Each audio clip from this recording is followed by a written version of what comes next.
I'm Kosta, and today we're going to be taking a look at Ford's Challenger vehicle, the Puma. Why do I call it the Challenger vehicle? Because this little car has been introduced into the market by Ford to challenge the small and micro SUV market, and I want to show you a little bit about it. So before I get started, this is a focused walkthrough, which means I will be covering a lot of topics. If you want to skip ahead, please have a look at the chapters, so that if I'm not covering something you don't want to see, you can just skip ahead. So just starting with the styling of the car, and this is something that Ford is really focused on with the Puma. It's definitely well understood that in this particular segment of the market, styling plays a key role in people's buying decisions, and I really think that if you look at the Puma, they've done a sensational job. Starting with the LED headlights. Now the one we are looking at here today is the top of the range, so it's the Puma Vignale. And you also get an ST line and a Puma. They didn't really go for a base model, mid-spec and a top spec. When they first introduced Puma into the market, they went with a luxury car, which is the Vignale. They went with a sporty version of the car, which is the ST line. And then they went with just a straightforward Puma as well. So the idea is that you would pick the version of the car that you wanted, and from there you could option it up. The differences between these three different versions are not performance-based. They're all trim, aesthetics, and technology-based. The engine and the gearbox across all three vehicles remains the same. It's a 1-liter turbocharged petrol engine matted to a 7-speed dual-clutch wet transmission. And that's going to become important later on in the video. Just starting with the front grille, you do get this teardrop front grille. And why do they call it that? Because they've accented certain points throughout the grille, making it look like there's water running through it. The three different variants do have three different grilles. The headlights, LED daytime running lights. There's two distinctly different headlights. The one is unique to the Vignale, and the other one is for the ST line and the standard Puma headlight. The fog lights in the front are standard across the vehicle. A lot of the things about the styling of this car that really come together is the subtle use of chrome throughout the front bumpers. The Puma that we have with us today is Arctic white, and it is a very crisp white color. The vehicle, it does come standard with front sensors running across the front of the vehicle. It is a 4-sensor system because it is a smaller car and you don't necessarily need to have more than that. They are very effective. It's got a chrome finish running nicely through the front grille, and there's also a fair bit of use of that black piano black finish throughout the grille and throughout the front bumper. I really like the way the wipers are designed. You'll actually notice that the one is really long, and that's the one that sits in front of the driver's view, which it gives it a nice big arc, and there's no streaking and no lines. The second little wiper is quite a fair bit smaller, and it's a really interesting design, and even the angle of it just gives a really good wipe and catches a lot of the windscreen, creating very good driver visibility.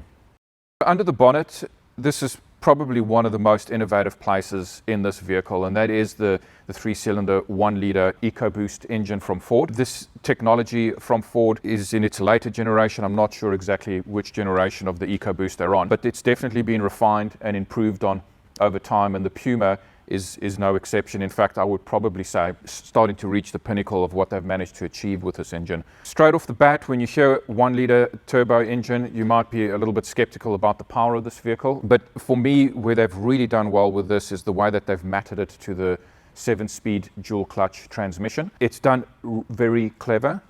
And why do I say that? Because the gearbox seems to always have the engine in its optimum power bandwidth, meaning that you're always getting the optimum power out of the engine, the optimum fuel economy out of the engine, and you really feel when you drive it like it's always just in that perfect sweet spot. Any question about power and you want to get a little bit more performance out of it, the sport mode is really clever and it really gets the most out of the engine for you.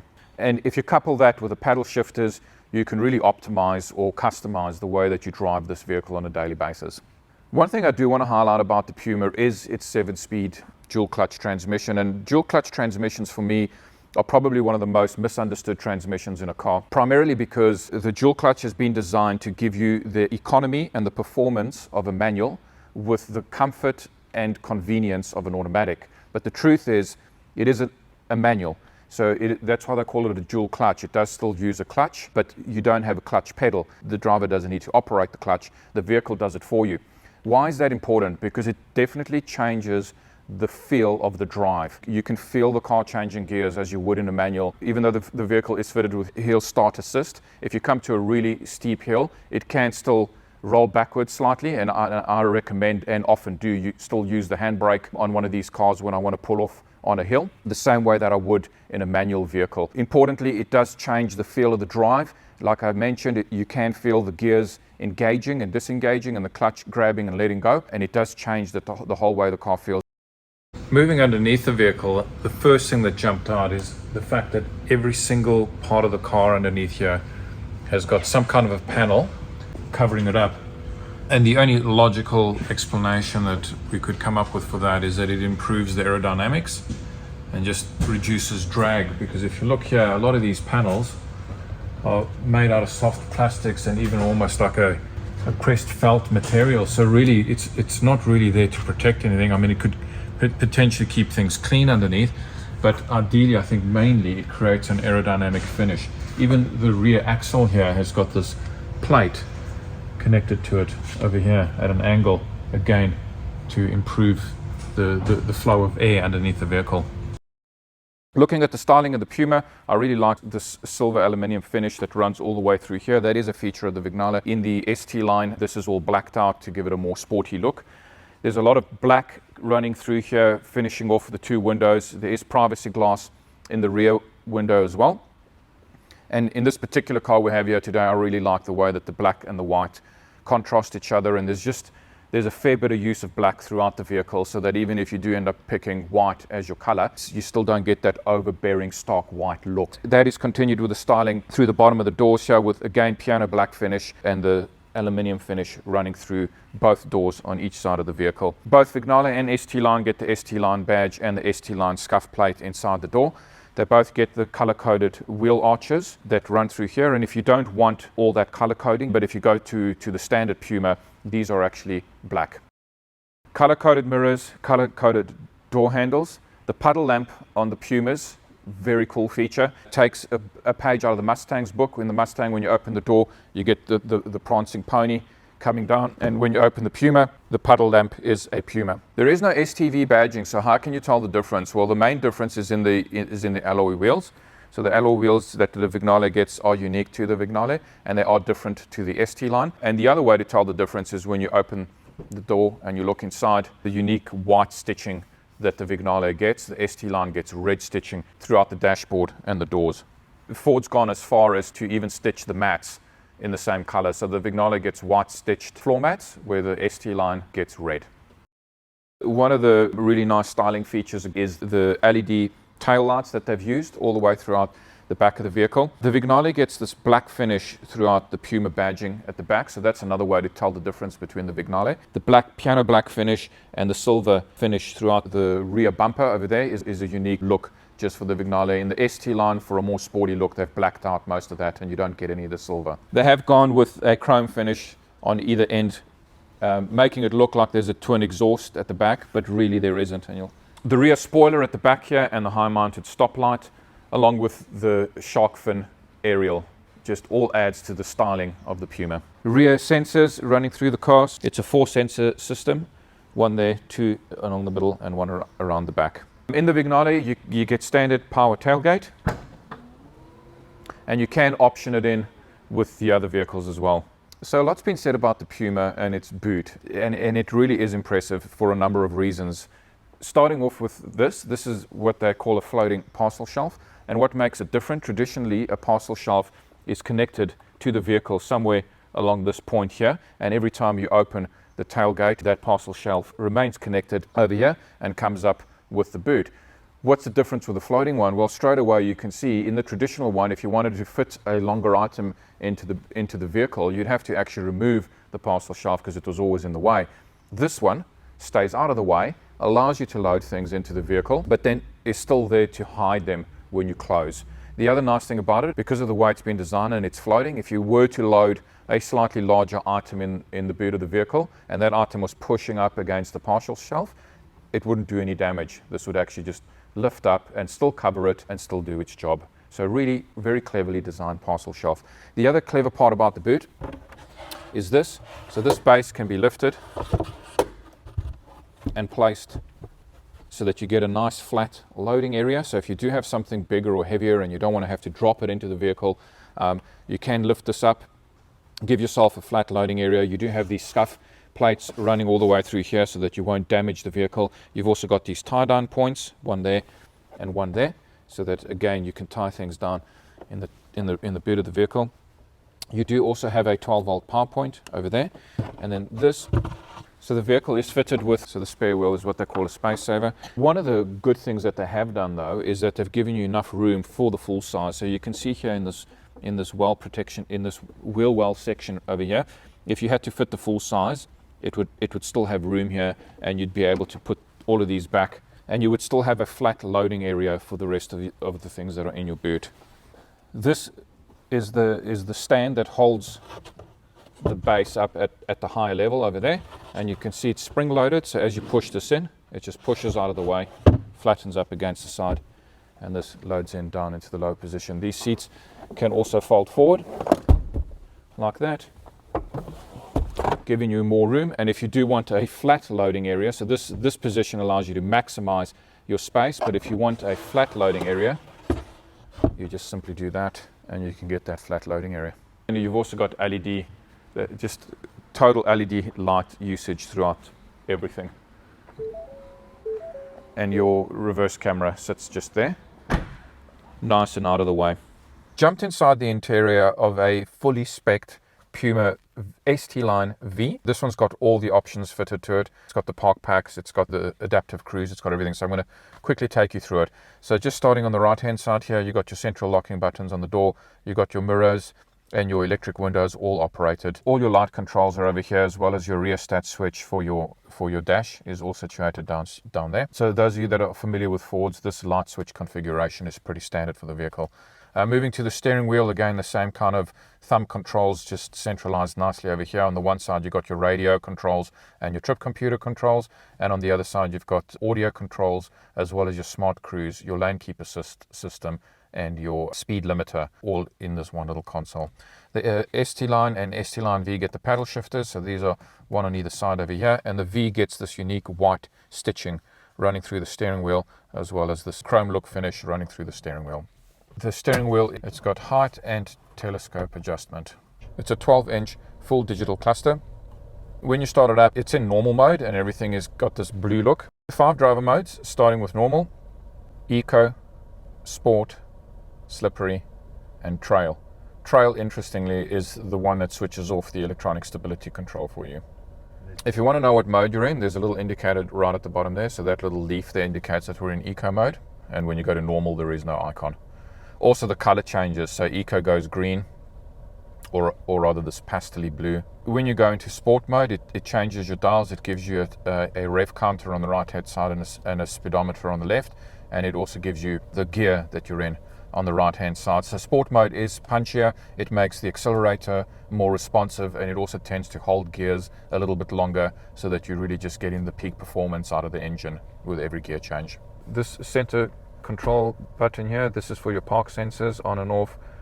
This one is for the auto start stop, so you can deactivate it when you climb into the car just there. This is the different mode buttons that we've already scrolled through. This is the traction control system, and that's the self park function. So the Puma, it does have the ability to park itself in this particular version that's fitted with a park pack. USB charger running through there. Your traditional gear shifter, and a lot of people still prefer these to e-shifters because they do feel more conventional.